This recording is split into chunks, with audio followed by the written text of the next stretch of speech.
Hi friends, అందరికీ నమస్కారం. Friends, ఈ వీడియోలో తెలంగాణ రాష్ట్ర వ్యాప్తంగా ఉన్నటువంటి రైతులందరికీ ఇప్పుడిప్పుడే ఖరీఫ్ సీజన్‌కి సంబంధించినటువంటి రైతు బంధు డబ్బులను విడుదల చేసేందుకు రాష్ట్ర ప్రభుత్వం ఉత్తర్వులు జారీ చేసిందండి. ఈ యొక్క రైతు బంధు డబ్బులు మన ఖాతాల్లోకి ఎప్పటినుంచో పడుతున్నాయి. అలాగే ఎన్ని ఎకరాల పొలం కలిగిన వారికి ఈ రైతు బంధు డబ్బులు పడబోతున్నాయి.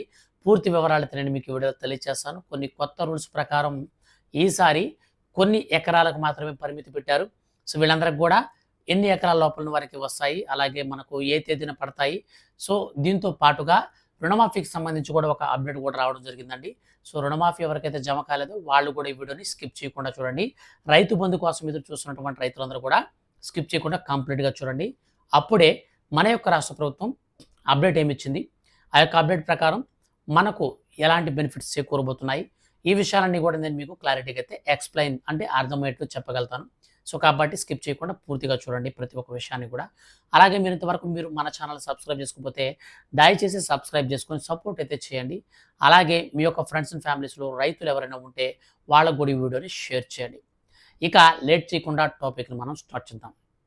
ఫ్రెండ్స్, తెలంగాణ రాష్ట్ర వ్యాప్తంగా ఉన్నటువంటి రైతులందరికీ కూడా ఇప్పుడిప్పుడే ఊహించని మరో పెద్ద శుభవార్త అయితే వచ్చిందండి. రైతుల ఖాతాలలోకి మన యొక్క రాష్ట్ర ప్రభుత్వం ఎట్టకేలకు డబ్బులను విడుదల చేసేందుకు కసరత్తులు అయితే స్టార్ట్ చేసింది. అంటే మనకు ప్రజెంట్ రాష్ట్ర వ్యాప్తంగా చూసుకుంటే ఈ యొక్క రుణమాఫీ డబ్బులు అయితే పడుతున్నాయన్నమాట. సో దాదాపు మన యొక్క రాష్ట్ర వ్యాప్తంగా ఉన్నటువంటి రైతులందరికీ కూడా మొట్టమొదటిగా మనకు జూలై మాసంలో అయితే మనకు ఈ రుణమాఫీకి సంబంధించిన అమౌంట్ అయితే రిలీజ్ చేశారండి. సో తొలి విడత కింద ₹1,00,000 లోపు ఉన్నటువంటి రుణాలన్నింటినీ కూడా మాఫీ చేశారు. సో ఇక మనకు ఈ యొక్క రుణాలకు సంబంధించి చూసుకుంటే దాదాపు 1,20,000 మంది మాకు డబ్బులు పడలేదని చెప్పేసి కంప్లైంట్లు ఇచ్చారు. సో వాళ్ళు ఎవరంటే income tax payers. So income tax కట్టేవాళ్ళు 1,20,000 మంది రైతులైతే డైరెక్ట్గా మా ఖాతాల్లోకి పడలేదు, సో ఎందుకు పడలేదని కంప్లైంట్ ఇచ్చారు. వాళ్ళకి సంబంధించి మన యొక్క రాష్ట్ర ప్రభుత్వం స్పందించి సో వాళ్ళకు కూడా పడే విధంగా అయితే తగిన చర్యలు తీసుకుంటున్నామని చెప్పేసి, ఇన్కమ్ ట్యాక్స్ పే చేసినా సరే ఖచ్చితంగా మీకు డబ్బులు పడే విధంగా మేము ప్లాన్ చేస్తున్నామని చెప్పేసి రాష్ట్ర ప్రభుత్వం హామీ ఇచ్చింది. సో ఇక మనకు రెండో విడతకు సంబంధించి మనకు ₹1,00,000 నుంచి 1,50,000 వరకు సో ఎవరైతే రుణాలు తీసుకుని ఉంటారో అటువంటి వారందరూ కూడా మాఫీ ప్రక్రియ అయితే మనకు అదేవిధంగా మనకు జూలై మాసంలోనే స్టార్ట్ చేశారు. సో స్టార్ట్ చేసిన తర్వాత ఈ యొక్క రెండో విడతకు సంబంధించి డబ్బులు అనేది మనకు కొంతమందికి పడ్డాయి, కొంతమందికి పడలేదు. సో పడనటువంటి వాళ్ళందరూ కూడా రోడ్ల మీదకి అయితే రావడం జరిగింది రైతులు. సో మాకు రుణమాఫీ డబ్బులు పడలేదు, మాకు అర్హత ఉంది, అయినా సరే పడలేదు, మాకు అన్ని డాక్యుమెంట్స్ ఉన్నాయి, కరెక్ట్గా ఉన్నాయి, కానీ మేము లోన్కి వెళ్తే మీ ఖాతాలోకి డబ్బులు ఇంకా పడలేదు. సో మేము మీరు డబ్బులు కడితేనే కొత్త లోన్ ఇస్తామని చెప్పేసి బ్యాంకర్లు చెప్పడంతో రైతులు అయితే ఆవేదన అయితే వ్యక్తం చేస్తూ సో ధర్నాలు కూడా రీసెంట్గా మనకు చేశారండి మన రాష్ట్రంలో. అయితే ఈ ధర్నాలు చేసినప్పటికీ మన యొక్క రాష్ట్ర ప్రభుత్వం ఈ ₹2,00,000 లోపు ఉన్నటువంటి రుణాలకు సంబంధించి అంటే ₹1,50,000 లోపు తీసుకున్న రెండో విడతకు సంబంధించి చూస్తే వాళ్ళలో కూడా దాదాపు 80,000 మందికి ఇంకా కూడా అమౌంట్స్ అనేది క్రెడిట్ కాకుండా ఆగిపోయి ఉన్నాయన్నమాట. సో ఈ నేపథ్యంలో మన యొక్క రాష్ట్ర ప్రభుత్వం తాజాగా మరో కీలక నిర్ణయం తీసుకుందండి. సో ఈ ₹1,50,000 లోపల ఎవరికైతే రుణాలు ఇంకా మాఫీ కాలేదో, సో ₹1,00,000 లోపు మొదటి విడతలో పడకపోయినా, రెండో విడత ₹1,50,000 లోపు పడకపోయినా, ఈ యొక్క రెండు విడతల్లో పడకుండా ఎంతమంది రైతులు ఉన్నారో వాళ్ళందరినీ కూడా మనకు షార్ట్ లిస్ట్ చేస్తున్నారు ఇప్పుడు ప్రజెంట్. సో అటువంటి వారందరినీ కూడా తీసుకొని వాళ్ళకి సంబంధించి ప్రత్యేకంగా వాళ్ళ ప్రాబ్లమ్స్ ఏమున్నాయి, సో మనకు దాదాపుగా 3 మేజర్ మిస్టేక్స్ వల్ల డబ్బులు అయితే రైతుల ఖాతాలోకి పడలేదండి. సో 3 మేజర్ మిస్టేక్స్ ఏంటంటే, నెంబర్ 1 ఈ యొక్క మిస్టేక్ ఏంటంటే మీ యొక్క బ్యాంక్ అకౌంట్ నెంబర్ ఉంటుంది కదా, సో ఆ నెంబర్ అనేది 0లతో స్టార్ట్ అవ్వడం. సో ఇది మెయిన్ రీజన్. అంటే చాలామంది బ్యాంక్ అకౌంట్లు ఏం చేస్తున్నాయంటే మామూలుగా అంకెలతో స్టార్ట్ అవ్వాలి. సో మనకు 1 నుంచి 9 లోపు ఉన్నటువంటి అంకెలతో స్టార్ట్ అవ్వాలి, కానీ కొంతమందికి 0 స్టార్టింగ్ వస్తుంది. సో 0 స్టార్టింగ్ బ్యాంక్ అకౌంట్కి వచ్చినప్పుడు ఆ అకౌంట్లలోకి మనకు ఆ న్యూమరిక్ నెంబర్ కాదు కాబట్టి 0తో ఉన్న అకౌంట్స్కి పేమెంట్స్ అనేది ఓకే కావట్లేదు. సో వీళ్ళు డబ్బులు రిలీజ్ చేసినా అవి తీసుకోవట్లేదు అనమాట. సో దీనిపైన ఆర్బీఐకి కంప్లైంట్ చేసి ఆర్బీఐ దగ్గర నుంచి దాని గైడ్లైన్స్ ప్రకారం అంటే ఆర్బీఐ ఇచ్చినటువంటి గైడ్లైన్స్ ప్రకారం రైతుల ఖాతాల్లోకి మేము డబ్బులు వేస్తామని చెప్పేసి రేవంత్ రెడ్డి గారు అయితే చెప్పారు. సో ఇది మొదటి ఇష్యూ, అది గవర్నమెంటే చేసుకుంటుంది. సో దానికి మనకు సంబంధం లేదు, మనమైతే వెయిట్ చేయాలి. ఇక రెండోది చూసుకుంటే చాలామంది ఏం చేస్తున్నారంటే బ్యాంక్ అకౌంట్కి Aadhaar card number NPCI mapping అనేది చేయించలేదు.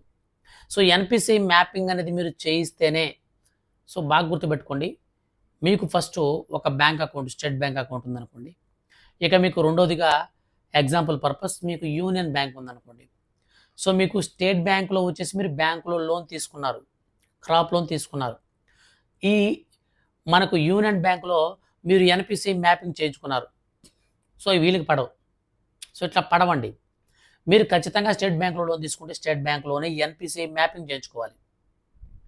ఆధార్ కార్డ్ నంబర్ తీసుకెళ్ళి, సార్ మాకు ఎన్‌పిసిఐ లింక్ చేయండి అని చెప్పేసి మీరు ఏ బ్యాంకులో క్రాప్ లోన్ తీసుకున్నారో ఆ బ్యాంకులో మీరు అడిగి ఈ యొక్క లింక్ చేయించుకుంటే ఖచ్చితంగా మీకు డబ్బులైతే పడతాయి.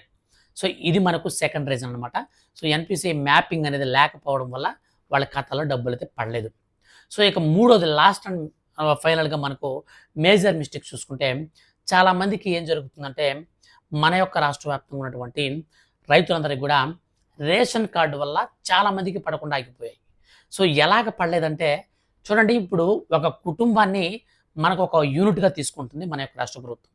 సో ఒక యూనిట్‌గా తీసుకున్నప్పుడు ఆ యూనిట్‌లో అంటే ఒక రేషన్ కార్డ్‌లో ఎంతమంది మెంబర్స్ ఉంటే అంతమంది కూడా ఒక యూనిట్ కింద తీసుకుంటుంది. ఆ యూనిట్‌లో ఒక్కరికి మాత్రమే బెనిఫిట్ అనేది వస్తుంది. బాగా గుర్తుపెట్టుకోండి. ఇక్కడ మనకు చాలా అంటే చాలా చిక్కు ప్రశ్న అయితే వస్తుంది. సో చూడండి, క్లారిటీ చేస్తుందని. సపోజ్ మీ కుటుంబంలో ఒక నలుగురు రైతులు ఉన్నారనుకోండి. మొత్తం మీ ఫ్యామిలీ మెంబర్స్ మొత్తం వచ్చేసి ఒక 6 మందో 7 మందో ఫ్యామిలీ మెంబర్స్ అందరూ కలిపి ఒక రేషన్ కార్డులో ఉన్నారు. మీ యొక్క రేషన్ కార్డులో గవర్నమెంట్ ఎంప్లాయీస్ కానీ, ఇన్కమ్ ట్యాక్స్ పేయర్స్ కానీ ఇట్లాంటివి ఏ రిస్కులు లేకుండా ఉన్నా సరే, ఆల్రెడీ మన యొక్క రాష్ట్ర ప్రభుత్వం ఇన్కమ్ ట్యాక్స్ కట్టే వాళ్ళకు కూడా వేస్తామని చెప్పారు. కానీ ప్రజెంట్ మన యొక్క రాష్ట్ర ప్రభుత్వం కొత్తగా ₹2,00,000 లోపు ఈ యొక్క రుణమాఫీకి సంబంధించి ఒక రూల్ పెట్టిందండి. ఆ రూల్ కూడా చెప్తున్నాను చూడండి. కుటుంబంలో మన రేషన్ కార్డులో ఎంతమంది మెంబర్స్ ఉంటే, సపోజ్ ఒక నలుగురు రైతులు ఉన్నారనుకోండి మీకు రేషన్ కార్డులో. నలుగురు వచ్చేసి ఈయన 1,00,000, ఈయన ఒక 2,00,000, ఈయన 1,00,000, ఈయన 1,00,000 తీసుకున్నారు అనుకోండి. సో ముగ్గురు వచ్చేసి 3,00,000 లోన్ తీసుకున్నారు. సో ఈయన వచ్చేసి ఒక 2,00,000 తీసుకుని మొత్తం 5,00,000 అయింది. మన రాష్ట్ర ప్రభుత్వం ఎంత రుణమాఫీ చేస్తామనింది? 2,00,000 మాత్రమే రుణమాఫీ చేస్తామనింది. సో మిగిలినటువంటి ₹3,00,000 బాగా గుర్తుపెట్టుకోండి. ఈ కుటుంబంలో నలుగురు రైతులు కలిపి 5,00,000 రుణం తీసుకున్నారు. రేషన్ కార్డు మొత్తానికి కలిపి 5,00,000 రుణం క్రాప్ లోన్ తీసుకున్నారు. ఎవరెవరి పేరు మీద విడివిడిగా తీసుకున్నారు. అయితే ఇప్పుడు మన రాష్ట్ర ప్రభుత్వం ఏం చెప్తుందంటే, మీ రేషన్ కార్డులో ఎంతమంది రుణం తీసుకున్నా అంత మేము కౌంట్ చేసుకుంటాం. సో ఇద్దరు తీసుకుంటే ఇద్దరు ఎంత తీసుకున్నారు? 2,00,000 లోపల తీసుకున్నారా, పైన తీసుకున్నారా కలిపితే? సో ఇద్దరు కలిపి ఎక్స్ట్రా తీసుకున్నారనుకో వాళ్ళకి రుణమాఫీ ఆపేస్తున్నారండి. మీరు ఈ రిమైనింగ్ అమౌంట్ ఎంతైతే ఉంటుందో అంత కూడా మీరు బ్యాంకుల్లో పే చేస్తేనే ఈ ₹2,00,000 సంబంధించిన రుణం అనేది పడుతుంది. సో ఇది చాలామందికి తెలియక, సార్ నేనైతే 1,00,000 తీసుకున్నాను, నాకు ఇంకా రుణమాఫీ కాలేదు. సార్ నేనైతే 1,50,000 తీసుకున్నాను, నాకైతే రుణమాఫీ కాలేదు, మా తమ్ముడికి కూడా కాలేదు, సో మా అన్నకు కూడా కాలేదని చెప్పేసి చాలామంది కన్ఫ్యూజన్లో ఉన్నారండి.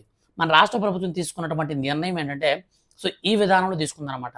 సో ఎలాగంటే ఒక కుటుంబంలో అందరూ ఎంతమంది రైతులు ఉన్నా సరే అందరూ కలిపి ఎంత అమౌంట్ తీసుకున్నారు. సో అందరూ కలిపి 2,00,000 లోపల ఉంటే మాత్రమే రుణమాఫీ అవుతుంది. ఒకవేళ మన యొక్క రాష్ట్ర ప్రభుత్వం ఈ యొక్క ₹2,00,000 సంబంధించి డైరెక్ట్‌గా కూడా చేయొచ్చు. అంటే 5,00,000 తీసుకున్నారు కదా కుటుంబం మొత్తం మీద, దాంట్లో 2,00,000 చేసి 3,00,000 మీరు కట్టుకుంటారని చెప్తే ప్రాబ్లం లేదు. కానీ ఇప్పుడు అలా చెప్పట్లేదు. మీరు 3,00,000 కట్టండి ఫస్ట్ బ్యాంక్‌కి, తర్వాత మేము 2,00,000 వేస్తాం. సో ఈ విధానంలో ఏమవుతుందంటే రైతులందరూ కూడా చాలామంది స్ట్రగుల్ అయిపోతున్నారు అనమాట.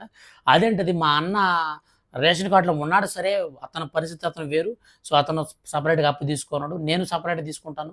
సో ఇట్లాగా చాలామంది లాస్ట్ అండ్ ఫైనల్ ప్రాబ్లమ్ అంటే ఇది చాలా డేంజరస్ ప్రాబ్లమ్ ఇది. ఈ యొక్క రిస్క్ వల్ల చాలామందికి పడలేదు. దయచేసి మీ యొక్క ఫ్యామిలీలో ఎంతమంది రైతులు ఉన్నారు, ఆ రైతులకు సంబంధించి ఎంతమంది రుణం తీసుకున్నారు, ఆ రుణాలు మొత్తం కలిపితే 2,00,000 కంటే ఎక్కువ ఉంటే ఆ మిగిలిన అమౌంట్ మొత్తం మీరు దయచేసి కట్టేయండి. సో మీరు కట్టేస్తే ఖచ్చితంగా మీ ఖాతాలోకి డబ్బులు వస్తాయి. సో ప్రభుత్వం అయితే ఇదే చెప్తుంది. సో కాబట్టి కొంచెం ఆలోచించి మీ యొక్క ఫ్యామిలీలో అంటే ఒకేసారి 2-3 lakhs కట్టాలంటే ఎవరికైనా సరే చాలా బర్డెన్ ఉంటుందన్నమాట. అయినా తప్పదు. ఈ స్కీమ్ అనుభవించాలంటే మనం పొందుకోవాలనుకుంటే ఖచ్చితంగా 2,00,000 కంటే పైనుండే అమౌంట్‌ని మనం కట్టాలని చెప్పేసి రూల్స్ అయితే చెప్తున్నాయన్నమాట. సో ఈ యొక్క రుణమాఫీ సంగతి విషయాన్ని పక్కన పెడితే, రుణమాఫీకి సంబంధించి మనకు ఈ విధానంలో అయితే రుణమాఫీ అమలవుతుంది కాబట్టి ఎవరికైతే జెన్యూన్‌గా అర్హత ఉండి కూడా ఇంకా పడకుండా ఉందో వాళ్ళందరికీ కూడా త్వరలో అయితే వేస్తారు. కానీ నేను లాస్ట్ అండ్ ఫైనల్‌గా థర్డ్ ప్రాబ్లమ్ చెప్పాను కదా! సో రైతులు ఒక ఫ్యామిలీలో ఎంతమందని. సో దాన్నైతే మీరు అమౌంట్ పే చేస్తేనే మీ ఖాతాలోకి వస్తాయి. అమౌంట్ పే చేయకుండా అయితే రావన్నమాట. సో ఇక లాస్ట్ అండ్ ఫైనల్‌గా మనకు ఈ యొక్క రైతులకు సంబంధించి రైతు భరోసా పథకం అంటే రైతు బంధు అనమాట. సో, ఆ పథకం కింద ఖరీఫ్ సీజన్‌లో సంబంధించినటువంటి పెట్టుబడి నిధులను రాష్ట్ర ప్రభుత్వం అయితే విడుదల చేసేందుకు కసరత్తులు ప్రారంభించింది. సో, దీనికి సంబంధించి బడ్జెట్‌లో మనకు దాదాపు ఈసారి 15,472,00,00,000 వరకు అవసరమవుతాయని చెప్పేసి రాష్ట్ర ప్రభుత్వం ఇప్పటికే తీర్మానించింది. సో, మనకు త్వరలో అసెంబ్లీ సమావేశాలు కూడా జరగబోతున్నాయి. అసెంబ్లీ సమావేశాల అనంతరం నేరుగా రైతుల ఖాతాలకు డబ్బులు విడుదల చేసేందుకు పూర్తి కసరత్తులు అయితే స్టార్ట్ చేస్తున్నారు. అయితే మన యొక్క రాష్ట్ర వ్యాప్తంగా ప్రెజెంట్ ఎంతోమంది అయితే రైతులున్నారో, సో, అంతమంది కూడా ఖరీఫ్ సీజన్‌కి సంబంధించి ఎదురు చూస్తున్నారు. సో, గత ప్రభుత్వం మనకు రూ. 10,000 ఈ యొక్క రైతు బంధు పథకం కింద ఇచ్చేది. మేము అధికారంలోకి వస్తే ఖచ్చితంగా దాన్ని రూ. 15,000 పెంచుతామని చెప్పేసి రాష్ట్ర ముఖ్యమంత్రి రేవంత్ రెడ్డి గారు అయితే ప్రకటించారండి. సో, ఆయన ప్రకటించినటువంటి విధానాన్ని బట్టి మన యొక్క రాష్ట్ర వ్యాప్తంగా రైతులందరూ కూడా ఎదురు చూస్తున్నారు. రీసెంట్లీ మనకు విధి విధానాలు కూడా ఖరారు చేశారు. సో, దీనికి సంబంధించి ఒక సబ్ కమిటీని కూడా అయితే ఏర్పాటు చేశారు. సబ్ కమిటీ కొన్ని నివేదికలు అయితే గవర్నమెంట్‌కి ఇచ్చిందనమాట. సో, ఎన్ని ఎకరాల భూమి కలిగిన వారికి ఇయ్యొచ్చు అనే దానికి సంబంధించి మనకి ఇచ్చినటువంటి అప్డేట్ ప్రకారం చూస్తే కేవలం ఈసారి 10 ఎకరాల కంటే తక్కువ భూమి ఎవరికైతే ఉంటుందో వాళ్ళకి మాత్రమే వస్తాయండి. కొండలు, గుట్టలు వాటిలన్నిటిని కూడా ఇవ్వరు. ఎవరైతే నిజాయితీగా వ్యవసాయం చేస్తారో అటువంటి వారికి మాత్రమే ఈ యొక్క స్కీమ్‌ని అమలు చేయాలని మన యొక్క రాష్ట్ర ముఖ్యమంత్రి సీఎం రేవంత్ రెడ్డి గారైతే డిసైడ్ చేసి డిక్లేర్ చేశారండి.